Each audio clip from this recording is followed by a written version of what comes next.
የላኩለት ሄርሜላን ነበረ።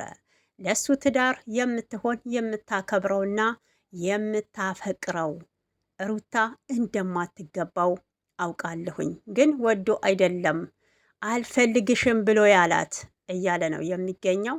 ለዚህ ሁሉ ለሩታ ትዳር መፍረስ እኮ ያንተ እጅ አለበት። በእውነት ይሄ ያንተ ስራ ነው ማለት ነው። እና ፈጣሪ እጅክን ይስጥክ ነው ማለት የምፈልገው። ደግሞ በዚህ ልክ ከማርቲ ጋር ወጥታችሁ ነፍሰ ጡር ናት ሄርሜላ እያላችሁ ወሬያችሁን ስታወሩ ትንሽ ልታፍሩ ይገባል። በእውነት ሄርሜላ እንግዲህ አብርሃም ነግሯታል በቅርቡ ሰርጋቸው እንደሚደገስ ድጋሜ ድል ባለ ሰርግ ተጋብተው እንደሚኖሩ። እንዴት ተመልሰክ የልጅክን እናት ታገባለክ? እኔ ነኝ ሚስትክ የምሆነው ፍቅረኛክ ብለዋለች ማለት ነው። እና እንግዲህ አብርሃምም አይ አንቺን አልፈልግሽም እያላት ነው። አስቡት እንግዲህ እንዲህ ተብላችሁ ድጋሚ ደግሞ ሄዳችሁ ራሳችሁን ስስቱ። ይሄ አብርሃም ገና ለገና ሄዶ ራርቶ ልቡን ስፍስፍ ነውና ያነሳኛል ብለሽ እውነቴን ነው ጭንቅላትሽን በድንጋይ ተመተሽ ማለት ነው የእድሜ ልክ ጸጸት ላይ እንዳትወድቂ ማለት ነው። በእውነት አሁንም ቢሆን ሀቁ ያለው ሩታ ጋ ነው። እውነቴን ነው የምላችሁ። በዚህ ልክ ደግሞ አቤል የምትባለው ልጅ አሁንም ጫና ሩታ ላይ ለማድረግ በጣም ነው የምታሳፍረው። ባለጌ ማለት ነው። የባለጌ ባለጌ። በእውነት የዘራችሁትን እያገኛችሁ ነው፣ የዘራችሁትን እያጨዳችሁ ነው ማለት ነው። እና በጣም ነው የገረመኝ በዚህ ልክ ሰውን በእውነት አለቅም ሙጥኝ። በነገራችን ልጅቷ የምትለቅ አይደለችም፣ አይታችሁ ከሆነ የምትለቅ አይደለችም ማለት ነው። እና እውነት እኛ ሴቶች አልፈልግሽም ከህይወቴ ውጪ ከተባል እኔ እንጃ አንድ ቃላት ልባችን እንደምትሰብረን እናውቃለን። እኔ ብዙ ርቀት ሄጄ አንተን የግሌ ለማድረግ የለፋሁትን ከአንተ ጋር እኮ ብዙ ነገር ነው ያሳለፍነው አለች። ሩታ ምን ትበል? ሩታ ምን ትበል? በእውነት ታዝባችኋል? ግን እግዚአብሔርን ሩታ ምን ትበል? አንቺ አሁን 8 ወር 9 ወር መጣሽና ምንድን ነው ያሳለፍሽው ከአብርሃም ጋር? እንዲሁ የተንዘላዘልሽ ጊዜሽን ስለጨረሽ ሶሻል ሚዲያ ላይ ሩታን ያዋረድሽ መስሎሽ፣ አንቺ ክብርሽን ከፍ ያደረግሽ መስሎሽ ይሄ ነው አሳለፍን እያልሽ የምትይው? ከአንድ ባለትዳር ወንድ ጋራ ህፃን ልጅ ገና የህፃን ልጁን እንኳን አቅፎ ሳይጠግብ ትዳሩን የበተንሽው እሱ ሳያንስሽ ብዙ ነገሮችን አብረን አሳልፈናል። ወደፊትም እኮ ብዙ እቅድ ለማሳካት ፕላን እያወጣን ነበር። ፍቅረኛ ከመሆነው እኔ ነኝ፣ ተረጋጋ፣ ከራስህ ጋር አይደለም አለች። አብርሃምስ እኔ ከራሴ ጋር ምን ሆኜ ነበር? ለምንድን ነው የምታለቅሽው? ይላታል ደጋግሞ። ስለምወድክና ስለማፈቅርክ ነዋ።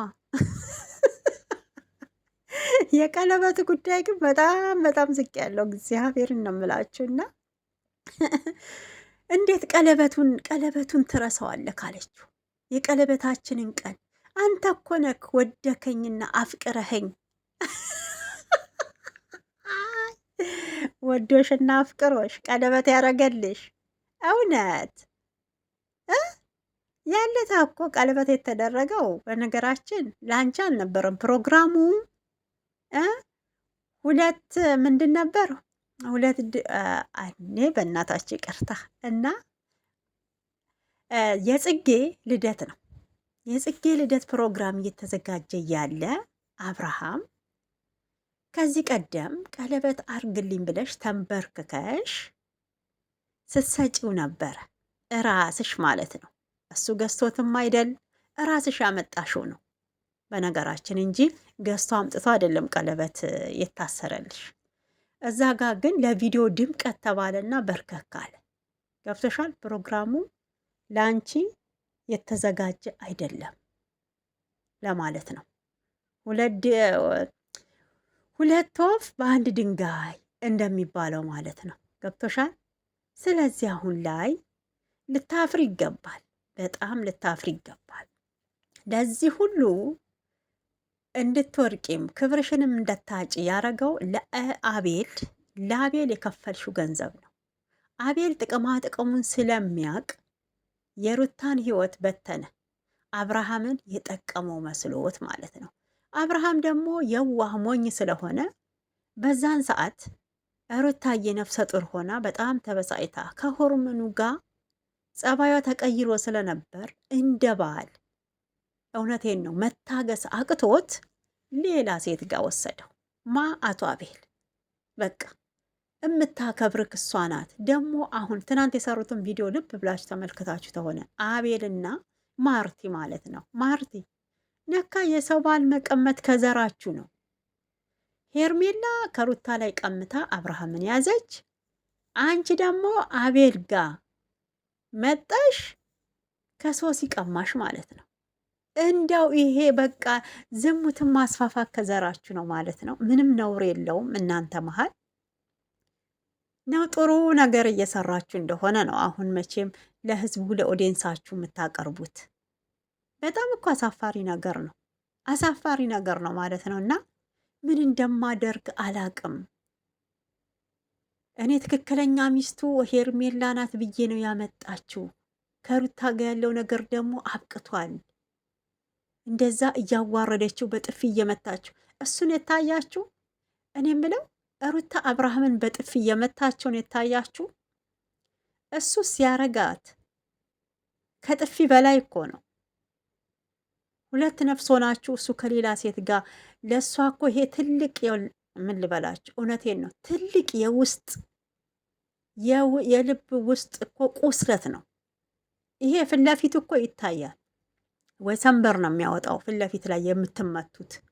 ግን ይሄ በልባችሁ ውስጥ እውነቴን ነው የምላችሁ የተመታችሁት ምት ቁስል መቼም ቢሆን የማይሽርና የማይድን ነው። እሱ ካረገው እውነቴን ነው የምላችሁ እነሱ ካረጉባት ነገር ምንም ያረገችው ነገር የለም። በጣም ሲምፕል የሆነ ቀላል ነገር ነው እያረገች ያለችው ማለት ነው። በእውነት እንዴት ሰው ወንድሟን ይዘካት ሂድ ሲባል ራሱ ይዞ ያለመሄድ እዛ ጋር ቆሞ ሌላ ጥያቄ ያቀርባል። በጣም አከብርክ ነበረ፣ ዛሬ ግን እህቴን አዋረድካት። እህትክ መዋረዷንም ገና ዛሬ አየክ በቪዲዮ ላይ። ከዚህ ቀደም ግን ተከብራ የኖረች መስሎካል። እኔ እኮ በጣም የሚገርመኝ አንዳንዴ እኛ ሴቶች ጭንቅላታችን ምንድን ነው የሚያስበው? በእውነት ምን እያሰብን ነው? ወንድ እኮ የቤቱ ራስ ነው፣ ኃላፊነት አለበት። አሁን የውሽሚትን አይታችሁ ከሆነ ቀለበት ራሷ ጠየቀችው። ሰርጋችን ነው ቬሎ አመጣች፣ ሱፍ አለበሰችው፣ ቪዲዮ ሰሩ። እንደገና ደግሞ ቤቱን ይሄን እቃውን ፏ አረገችና እንግዲህ ሞልታ አብረን መኖር አለብን አለችው። አስቡት፣ ወንድ ልጅ ነው የሚለው ወይስ ሴት ልጅ ነው? በተገላቢጦሽ የመጣው ማለት ነው። እና በጣም የውርደት ነገር እየሰራችሁ ነው። እኔ ይሄ በቃ የኢትዮጵያ ባህል እንደጠፋ አሁን የምትመጡ አብሶ እነኚህ ወጣቶች የምትባሉ በእውነት ባህሉንም ይሄ ስርዓቱንም እያጠፋችሁት ነው፣ እያጠፋችሁት። በቃ ታያቸው። ሂጂ አንቺም የራስሽን ቻንስ ሞክሪ። ከልጁ ጋር ደስተኛ ሆኖ ይኑር። አሁን ላይ ባለበት እንግዲህ ነግሮሻል። ነውር አይደለም ተመልሶ ከልጁ እናት ጋራ ሰርግ ደግሶ አብሮ መኖር። ሩታ ምን ይወጣላታል አላት አብርሃም። አስቡት እንግዲህ ሩታም ቢጠላት ኖሮ ሩታ ምን ይወጣላታል? ቆንጅዬ ናት ይላት ነበር። እኔ ነኝ ፍቅረኛክ መሆን የምችለው። ሩታ እኮ የልጅክ እናት ነች። ከእሷ ጋር እኮ ጨረሳችኋል። ሄርሜላ ቆንጆ ነሽ። አንገቴን የደፋሁትን ቀና አደረግሽልኝ ብለከኝ አልነበር ወይ? ያ ሁሉ ቃላቶችክ የት ሄዱ? እንግዲህ አብርሃምን ለማሳመን እየሄደች ያለችበትን መንገድ ውሽሚትን ብቻ ዝም ብላችሁ ተመልከቱት ማለት ነው። በእውነት በቃ እኔ ከሩታ ጋር ነው መሆን የምፈልገው። ወደ ራሴ ተመልሻለሁ። እሷስ አልተመለስክም፣ ከኔ ጋ ነው መሆን ያለብክ በግድ በግድ። እኛ ወንድ ልጅ ሴትን ሲለምን ነው የምናውቀው። አሁን ላይ ግን ሴቷ ሆናለች ወንድን የምትለምነው ማለት ነው። የአሰዳቢ ባለጌ ስድ በእውነት ጭራሽ በህጋዊ ያገባሽው ባልሽ ይመስል ተይው፣ ልጁን ያሳድግበት፣ ከልጁ ጋር ይኖር፣ ደስተኛ ይሁን። ልጁ ለምንድን ነው በአንድ ውሽማ ሰበብ ያለ አባት ፍቅር የሚቀጣው? አንቺ ጭንቅላት ታለሽ። በእውነት ይሄ የመጀመሪያው ቪዲዮ ቀን ራሱ በቂ ነበረ። አቤል መጥቶ ማነው ኤፋ መጥቶ ከእንግዲህ አብርሃም የሚባል ሰው እንዳታስጨንቂው፣ ምርጫውን መርጧል፣ አንቺ ጋር አይደርስም እያለሽ ነበር። ያ እንኳን ለአንቺ ከበቂ በላይ ነው፣ ከበቂ በላይ። በእውነት ጭንቅላት ቢኖርሽ ማለት ነው ክብርሽን ብትጠብቂ ከዚህ በላይ እንትን የለም። አስቡት ማለት ነው። እና ቀለበቱን አውልቂው አለሽ አብርሃም፣ አውልቂው ቀለበቱን። ለምን አውልቀዋለሁ? በነገራችን ቀለበቱ ጠፍቷል ተብሏል ነበር እንዴ ጋይሶች? እንደኔ የከነከናችሁ አላችሁ። ምን አይነት ነገረኛ ነሽ እንዳትሉኝ። እውነት ቀለበቱ ጠፍቷል ከተባለ ከየት መጣ? የት ነበር የጠፋው? ማንስ ነበር የወሰደው? ስለ ቀለበቱ እንዳትጠይቀኝ ዝም ብለክ ብቻ እመነኝ እያለች ነበር አይደል? ስለ ቀለበቱ ስለ ያኔ ጠፍታ ታግታለች ተብሎ አገር ሲረበሽ በነበረበት ሰዓት ታዲያ በዛኛው በኩል እህትየዋ ለምን ዝም አለች? እኔ እንደውም ትናንት መልስ ይሰጣሉ ብዬ ስጠባበቅ ነበረ ማለት ነው። እና ቡዜን አሁን ላይ እንግዲህ ቡዜ መልሷን የከፋ ይሆናል ብዬ አስባለሁ። አሁንም ጫና የምታረገው ሩታ ላይ ነው፣ እርግጠኛ ነኝ። የፈረደባት ሩታ አለች፣ የሁሉንም ሸክም የምትሸከም የጥቃቅኖቹንም የትላልቆቹንም። መልካም ብሰራም ክፉ እንደሰራች ክፉን ብሰራ በቃ እንደዛ እያረጉ ሩታዬን ለመጣል ነው እየሄዳችሁ ያላችሁት። ሩታዬ መቼም የማትወድቅ ጀግና ሴት ስለሆነች በእውነት መስሚያ የላትም ማለት ነው። እንግዲህ ሁሉም ሲከዷት እነ ሜሪ ዳኒ ተጀርባዋ ሲወጓት ኤፋ ነበረ ሲታገላት የነበረው፣ ትክክለኛውን መንገድ ሲመርጥ የነበረው። በእውነት እኔ አሁንም አብርሃም ወደ ራሱ ተመልሶ ቀልቡ ተሰብስቦ ሄርሜላ የምትባል የቀይ ሴጣን በእውነት መልኳ አምሮ ውስጧ ይሄ እስስት እባብ የሆነች ሴት ናትና ከውስጡ ማስወጣት አለበት። ተቻለች እህትየዋ ራሱ መውጣት አለበት። እንደኔ ሀሳብ ነው የምላችሁ፣ እናንተን አላቅም። እንደኔ ሀሳብ እህትየዋ መውጣት አለባት። ቡዜ የአብርሃም እህት መውጣት አለባት ከሩታና ከአብርሃም ህይወት ማለት ነው። በቃ ውልቅ ብላ መውጣት፣ የራሷን ህይወት መኖር አለባት። ሲጀመርም የቤተሰብ ጣልቃ ያለበት ትዳር እውነቴን ነው ትዳር አይሆንም። ያኔ ስደግፍ ነበረ ሳይገባኝ ወንድሜን። ምኑ ነው የገባሽ ያልገባሽ? አሁን በዚህ ላይ ምን አይነት አስተያየት ትሰጣለች እንግዲህ የሚለውን በደንብ ነው የምናየው። እኔ ግን በጣም የታዘብኳት እንዴት እንደሆነ ታውቃላችሁ? አዎ ወንድሟ ነው። ማንም የራሱ ነገር ሲነካበት አይወድም። ወደ ሌላ እንትን አትበሉብኝና ማለት ነው። ጣት ገማ ተብሎ ተቆርጦ እንደማይጣል ይገባኛል። ለምንድን ነው ሰዓቱን የሰጠችው? ሰዓት በዛ ዙሪያ ላይ አንድ ቪዲዮ እንኳን ወጥታ ያልሰራችሁ ለምንድን ነው? ታዝባችኋል? እንደኔ ቁጭ ብላችሁ የሩታ ህይወት ውስጥ አዎ መጀመሪያ ስትታገል ነበር። እውነቷን ይሁን በኋላ ላይ እንግዲህ ማንነቷ ተገልጦ እንደወጣው እንደዛውም እያስመሰለች ይሁን ባናቅም መጀመሪያ ደግፈናታል ከሩታ ጎን ስለቆመች። ወንድሟ ጥፋተኛ እንደሆነ እየተናገረች ስለነበረ እንግዲህ ከጀርባ ደግሞ ምን እየተሰራ እንደሆነ የምናውቀው ጉዳይ የለም። ያንን የሚያወቅ ነው እንግዲህ ሩታ ተናግራለች። እህትየዋ የምትሰራው ካሜራ ላይ ሌላ ነች፣ ከጀርባ ሌላ ነች። እያስመሰለች እንደሆነ አውቃለች ማለት ነው። አብርሃምንም ብለዋለች፣ ካሜራው ላይ ሌላ ሰው ነክ፣ እኔ ጋር ስመጣ ደግሞ ሌላ የድሮ አብርሃም ነክ፣ አክት እያረክ ድራማ ትስራብን ነበር ስትል የነበረው እና የሰዓቱ ጊዜ ምንም ያልተናገረችው ቢያንስ በዛን ሰዓት እኮ ሁለቱ ተፋተዋል እንዳትሉኝ፣ አልተፋቱ። እውነት ለመናገር አልተፋቱም ነበረ።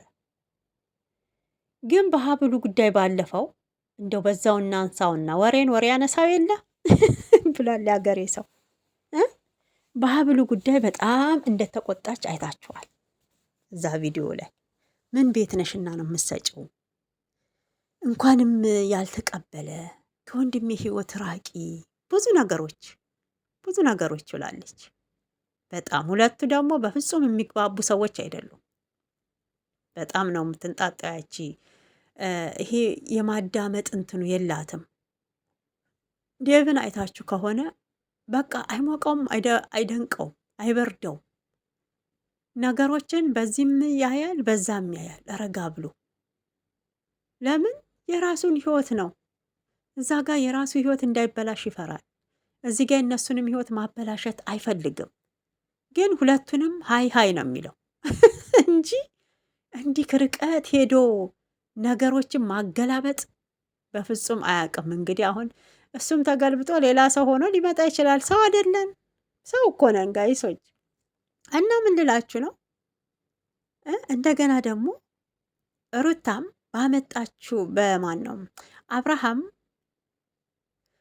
ሩታ ልዑልን ወልዳ የ400,000 ብር የአንገት ወርቅ አመጣው ስጦታ ሰጠ ተብሎ ሲባል ወርቁም በሶስተኛው ቀን ተመልሷል። የሩታ የሄርሜላ እንደሆነ ያያቷ እንግዲህ ማሂ በቅርብ ያወጣችሁ ማለት ነው ይሄ ጨዋታና እኔ አንዳንዴ ያኔ ሀይ ቢባል ይህችም ሙሽሚትም ሀይ ብትባል ዛሬ እዚህ ጋ ዘልቃ አትመጣ። በጣም ደግሞ እያስመሰለች ያለችው በጣም እያስመሰለች ብዙ ላይፍ እንዳሳለፈች ከአብርሃም ጋር። እኔ እንጃ ስንት ዓመት ይሆን ላይፍ ያሳለፉት እናንተ። እኛ አልተወለንም ማለት ነው ወይስ ሶሻል ሚዲያ ያኔ የለም? ውሽሚት የመጣይ ሰዓት የት ነበር? ወይስ ስልካችን እነሱን አያመጣልንም? እግዚአብሔርን ምን አይነት ላይፍ ነው ያሳለፍሽው?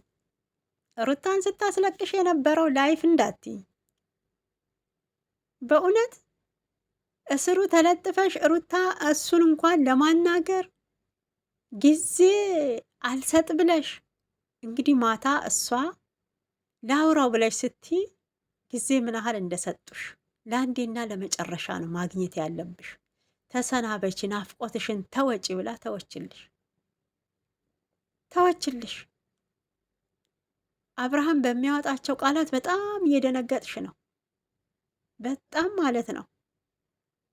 እቤት የግድ መሄድ እንዳለበት፣ ታንቺ ጋር ጊዜ ማሳለፍ እንዳለበት፣ አሁን ላይ ከሩታ ጋር መመለስ እንደሌለበት፣ እንደምትመታው የራቆት ቪዲዮ እንደያዘችበት ይሄን ሁሉ ስትቀባጥሪ ነበር። ምን አገባሽ ስለዛ ታሪክ? አንቺን እኮ አይመለከትሽም። አንገቱንም አስደፋችው፣ አንገቱንም ቀና አስደረገችው፣ አንገቱንም ቆመጠችው፣ ቆረጠችው። ይሄ አንቺ ጉዳይ አይደለም። አንቺ ማውራት ያለብሽ አሁን ባለሽበት ታይም ላይ የተፈጠረውን ነው እንጂ ስለ ድሮ ታሪክ አንስተሽ ሩታን እዛ ጋር ድጋሜ ልታሳጭ መሄድሽ ራሱ ምን ያህል ቅሌታም እንደሆንሽ ነው የሚያሳየው። አብርሃም ራሱን አልሳተም። እንግዲህ ሙድ እያዘብን ይሁን አላቅም፣ መፍሰስ ፈዟል። እውነት እናገር ተተባለ ግን ባያቅማ እኔ ከሩታ ጋር ነው መሆን የምፈልገው። ልጄ ናፍቆኛል፣ እርቦኛል ያለው ደሞስ እርቦኛል፣ ወደ ቤት ልሂድ፣ አዎ ልዑል ናፍቆኛል አለ። በቃ